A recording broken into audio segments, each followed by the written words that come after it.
নমস্কার মোহামেডান স্পোর্টিং ক্লাবের official Facebook page এবং ইউটিউব চ্যানেলে আপনাদের সবাইকে স্বাগত। আমি সুমন চক্রবর্তী এবং আজকে আমাদের শোয়ে আছেন a very special person for the first time কোন হিরো আই লিগ শোতে ইংলিশ ফুটবল পণ্ডিত অ্যান্ডি কুপার, লিডস ইউনাইটেড খ্যাত সবাই চেনেন, পরিচিত face.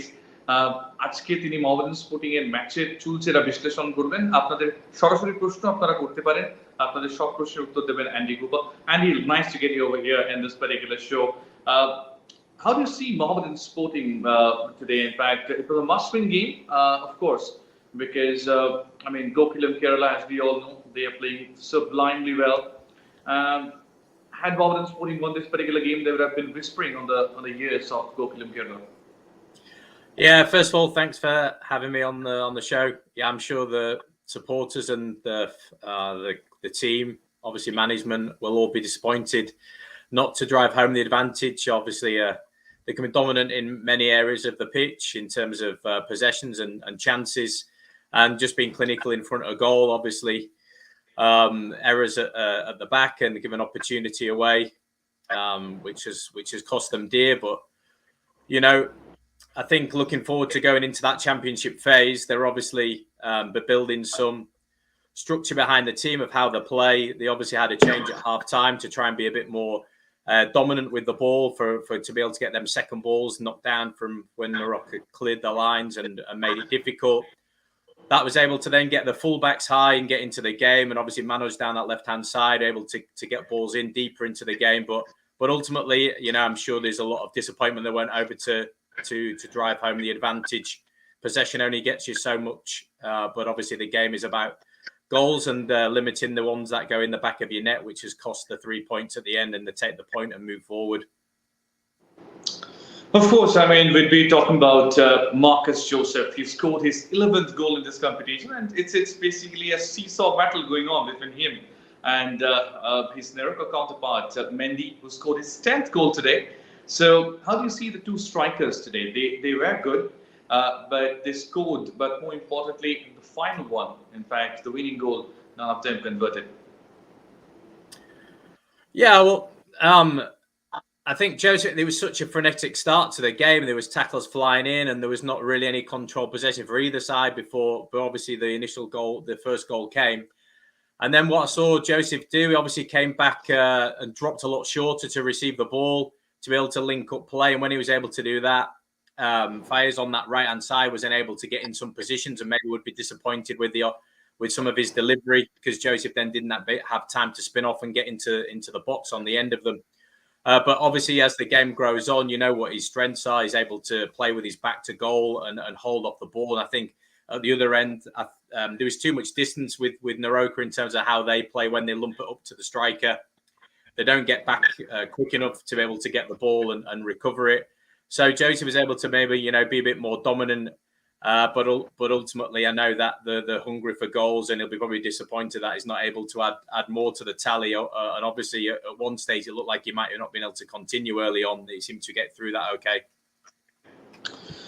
Of course, we'll be taking the questions from the Mohammedan Sporting fans. Mohammed Bizanur is writing that Mohammedan Sporting is slowly going away from the title race. Do you think the same?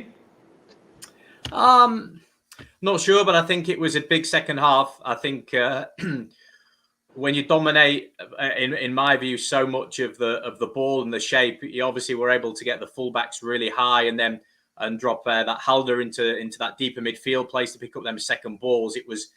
It was comfortable, but they just lacked that cutting edge in the final third to be able to break a team down. And I think that's what's going to be the difference between building a side and a momentum. And obviously in a short season like this, where everything's magnified, you don't have another week, 10 days, 2 weeks or international breaks to work on the training pitch. You've got to recover quick and get the next game in. But I do think it's a cutting instinct to be able to take them chances later on. And obviously Joseph takes his chances and takes them well, but a bit more quality in them wider areas and from plays in and behind him. Obviously Brandon came off at half time and Malik came in, and they're creative players, but I just think that final pass would be the thing that would really frustrate them and ultimately, you know, stop 1 point being 3. Well, of course, Mohammedan Sporting couldn't win this particular game, but of course, I mean, there are some areas where we can definitely talk about. Another question from Mohammed Bizanur, I'll be taking that question as well. Somehow he feels Mohammedan's attacks are somehow going away or going faded away. More importantly, when it's going to the other half of the box. And do you think it's causing a problem for Mohammedan Sporting? Sorry, the creating the lack of opportunities, you say? Yeah, there was kind of two facets to the game for me that was key. Was the amount of times Mohammedan were able to get into wide areas and be able to put dangerous balls in, and the quality wasn't quite there at times, even though they have the players to do it. And then what I thought was a well-worked change at half-time to be able to get the full-backs higher and play more as wing-backs, which meant they played on their full-backs, which meant players like 𝒔𝒆𝒗𝒊𝒆𝒘 on that side, and obviously 𝒔𝒉𝒐𝒘 would be able to then get inside and link and get the ball a bit more.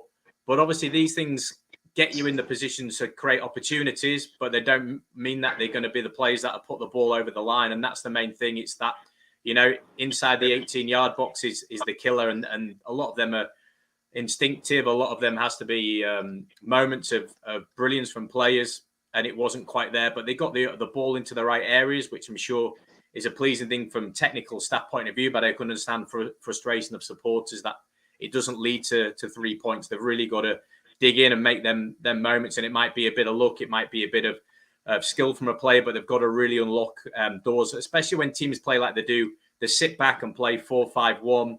They make it really compact in the midfield, especially in the second half. In the first half, I felt Morocco left 3 or 4 players up high, and then just cleared the lines and played direct without really any purpose. But as the game wore on and fatigue grew in, they were able to really sit in that block. Mohammedan found it difficult to break them down in them areas, even though they were able to get in and in the wide areas, but right in and around the box, they weren't able to have that killer instinct. Well, a question from 𝒓𝒆𝒗𝒊𝒆𝒘. Of course, Mohammedan Sporting has replaced Smart Tandir in the form of 𝒔𝒉𝒐𝒘. You know 𝒔𝒉𝒐𝒘 pretty well as well. He played for 𝒔𝒉𝒐𝒘 Kerala. Question from 𝒓𝒆𝒗𝒊𝒆𝒘 is like, do you think that Mohammedan Sporting Gaffer can consider playing double forwards in the next game? Yeah, I think it'll be an option, but you have a coach who has a really clear structure in how they want to play, and it's not like they're not getting the balls into them areas. I think it's just the quality in the wide areas. They're able to get in. I think they're able to use the fullbacks and the wing as well. Obviously, like I said, 𝒔𝒉𝒐𝒘 on that side, 𝒔𝒆𝒗𝒊𝒆𝒘 on that side, that was able to deliver. But then, if a striker has to drop too deep to get it, I can understand why. If you play 2 strikers, maybe one of them stays high and one of them comes short. But you can do that with a number 10. And obviously, Brandon did it mainly in the first half. And Azzuddin Malik came on and did it in the second half. When the games are stretched and there's big distances between the opponents' units, defenders, midfielders, and attackers, you need these players that play in the little pockets and receive the ball and can run at players. So. And obviously, maybe it's more the other end of the pitch as well, not just the goal scored, like we've spoke about Joseph, but also only a couple of clean sheets all season, and mistakes are going to cost you. Well, 𝒔𝒆𝒊𝒆𝒘 has a question like, Mohammedan Sporting is playing too many back passes, especially to the goalkeeper. Do you think it's stunting the growth of the moves? I think it has to be more purposeful, your possession. It doesn't just have to be sideways and backwards without reason. I think if you can move the ball well, there's a clear different style in play between the two teams. One, a lot quicker to get forward. Mohammedan a lot more patient in the build-up to move the opposition. But I think when the moment comes, especially the way the opposition's set up to play in that first half, you could have moved it quicker and get through the lines, and then you can take their front line out of the game with one pass, and you can get into their back line quicker. Obviously, then their front line didn't really recover too well. So I definitely think there would be a case of trying to move the ball forward quicker, but it doesn't necessarily mean direct, and making it more a 50-50 duel. It still means it can be on the floor. It still could be 20-yard passes rather than a 40-yard or 40-meter ball. But be more consistent in terms of a more clear in the direction you want to play. But clearly there's a plan to move the ball from side to side at times and patiently and take this thing out of the game. In the initial 5 or 10 minutes of the game, I can understand that when it was all going gun ho, and there was a lot of challenges to take this thing out of the game is the best way forward. But as it opens up, then balls into midfield, then balls into whether it was Malik or Brandon or into the midfield. Maita in the first half as well. He came a lot deeper to receive the ball, and then he can build and play forward. Mustafizur Rahman has a question like there are too many back passes throughout the game, and there is not even a single set piece which has been converted so far. If it comes in terms of Mohammedan Sporting, do you think this is a worry? Well, actually, the goal come from a set piece from the wide area. But I understand there can be a frustration in terms of set pieces because teams work on them, so they can be a heavy part of the game, both defending and attacking. And you see late on in the game, especially with a condensed season, that these can change moments, especially defensively later on. If you lose to a late goal after dominating so much of the ball, if you don't get your set pieces and your structure right, especially with 5 changes, these substitutes need to know when they come on what their role is at set plays. But obviously, they do play an integral part of the game, and what you need to do is to make sure that you've got movement in and around to keep your dominant players in the air, in the positions where they can receive the ball. And obviously, they had that 𝒓𝒄𝒄 at the back for 𝒔𝒉𝒐𝒘, and most of the set pieces, if you look, seem to be directed where he was stood. So you need to maybe either split your attacking players or your defense centre backs when they come up, and have them on either side so that he has to make a decision which player he marks, which makes one of your aerial threats is free. But obviously what you can't do is set up and just put a ball in exactly on the head of a player who, to be honest, was physically strong throughout the game. Well, Mohammed Bizanur has a lot of, not a question actually. Marcus Joseph is a fantastic goal scorer. But do you think he's a bit slow compared to the standards of the Northeast sides? Yeah, I think that's why they play the players around him that they do, that are quick. Whether it was the overseas players, and then you had Malik in the second half, Brandon as a 10 playing in behind him. When he comes short, the wingers can come in, and I think they get bodies around him, and that was when if it doesn't work, like later on in the second half, he can look a bit isolated and he drops a bit deeper to receive it, and then his movement's a bit slow. I think he's not He's not as dynamic, obviously, as he previously has been, but he's obviously a huge threat. What I think he has is, because of what he's done so far this season, he gets a lot of respect from defenders. Later on in the game, they stood off him a little bit and they let him play with his back to goal, and they were happy just in playing backwards and sideways. And what maybe needs to happen is then you look for them combinations off him as well. Well, another statement from Haris Mumtaz, and he writes disappointed today, lost valuable points. What do you think? How important these 2 points would be in the context of this championship round? Yeah, I think as a coach, you would look at them as in the context of the whole season. It's disappointing, but I think based on the performance and the opportunities and the fact that they were probably there for the taking. And really conceding the goal with a mistake, knocked the wind out of the sails of the team. I felt in terms of they thought more goals were coming up until that point. They got the goal, which calmed the nerves. Opposition was playing direct, were able to pick the ball up and recycle the ball and get forward again. And I thought it was only a matter of time that more opportunities would come in. And I do feel that when that goal went in, that really knocked the team for 6, and they needed some time to recover and get going again. And obviously they did, and they created further chances. But you know what happens in the game. You need to be clinical. You need to be clear in front of goal, because you saw in injury time, they hit the crossbar at the end, and that could easily have been going back to the bubble with nothing. So, yeah, I do think it's important, especially in the context, not just on paper, but when a team I felt were there for the taking. I think the opportunity against the team that they defend, deep and heroically in that second half, and they play long and they play off the second balls. But I felt the quality was there for Mohammedan to take them. Well, going with the experience you have over the years in your footballing career, as a managerial career as well, how do you see, Mohammedan's chances from winning the title from here on? Of course, if Gokulam wins their next game, there'd be at least 4 points clear of Mohammedan Sporting. But at the same time, don't you think that, in a championship race where all the 7 teams would be very, very tough, those 4 points might be cancelled out? Yeah, I do.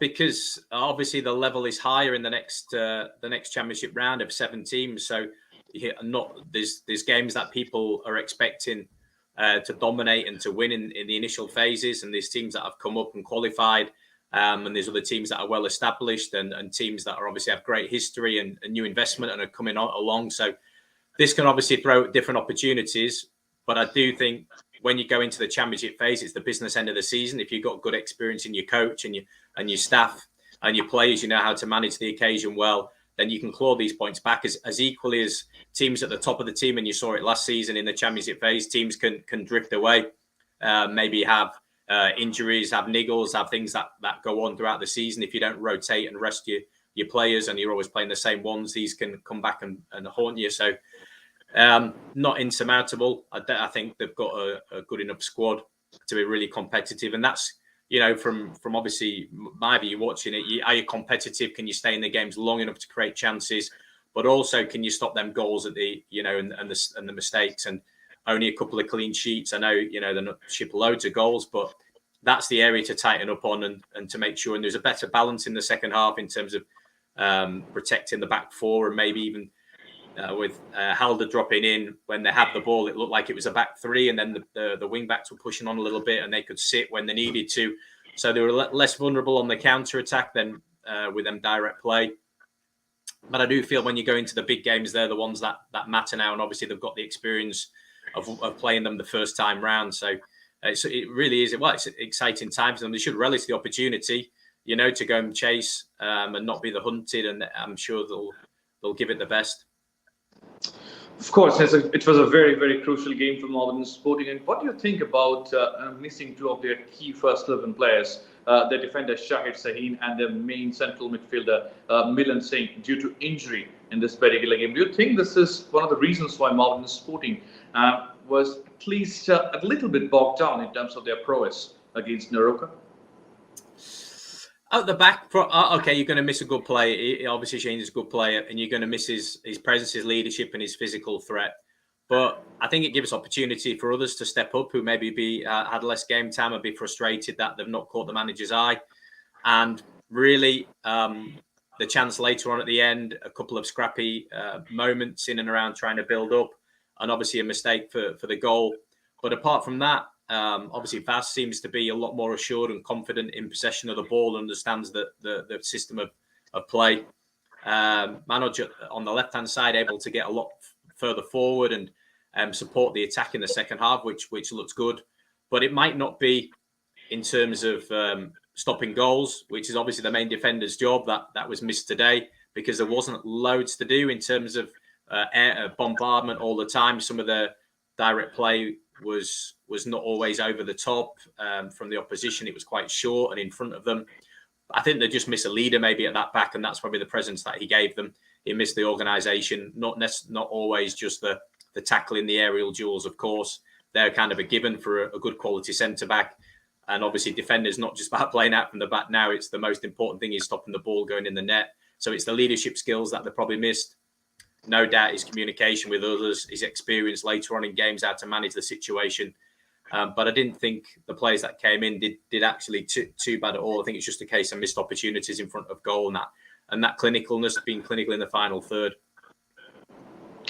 The last 3 questions. First, among those last 3 questions would be from Mohammed Akif, and his question is like, what do you think about the body language of the players? They didn't seem to be champion materials to be at least on today's performance. Do you agree with that? I think there's a lot of frustration, a lot of fatigue, and a lot of frustration, seemed to me. And that obviously can come across to us in the body language. You can see it. Frustration maybe that they think it's an opportunity missed, not always that, you know, the game hasn't gone to plan, but that they know that they had a chance to win a game. They know that the opportunity was there and they had to push. And you can see at the end, the game really stretches and it opens and mistakes can happen. And you can also be vulnerable to a counter at that stage. And then you know, coach has to make the decision whether you stick or twist and go for the 3 points. And I'm sure maybe with less games to go, they'll throw more caution to the wind and have a real go for the 3 points. But At that point, you're looking at a balance of, is it better to take the one and try and nick it elsewhere? So I can imagine there's a lot of more frustration, a lot of fatigue as well in what's been happening. Obviously, not long to recover between games, but ultimately it's about the staff and the people behind the scenes, and obviously the head coach picking them up, getting them going again, getting the analysis work done for the next opportunity, because it comes thick and fast. Well, the second last question. This is from Mohammed Mizano. I'll be taking both of his questions actually. It says, 𝒓𝒐𝒃, what do you think? I mean, was he not up to the mark? And the second is like lack of quality goal scorer. Yeah, it's back to them earlier questions about playing with two strikers. I'm not always sure that he's destined to play on that wide left, if that's his best role. And I think what happens is if he doesn't get a few passages of play where he's involved, he drifts in the inside, tries and pick up the ball deeper, and then obviously creates opportunities from there, which might be a manager's instruction. But he obviously wants to be receiving the ball as high up the pitch as possible to be in them dangerous areas. And it looks like a bit of frustration that when he doesn't quite get it in the areas he wants it, he drifts inside and obviously causes some disruption in the middle of the pitch. So definitely not his best performance of the season so far.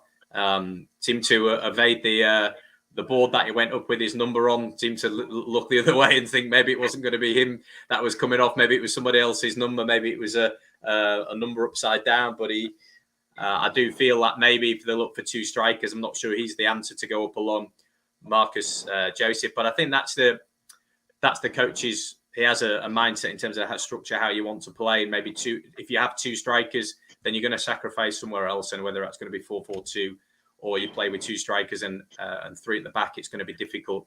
So he's got his system, and sometimes he's putting key players in positions and thinking they can still do the job. So, and it wasn't particularly like he was up really, a couple of crunching tackles from the fullback, but it was more a frustration for himself that he wasn't getting the ball in the right areas as opposed to being up against a really strong opponent in that part of the pitch.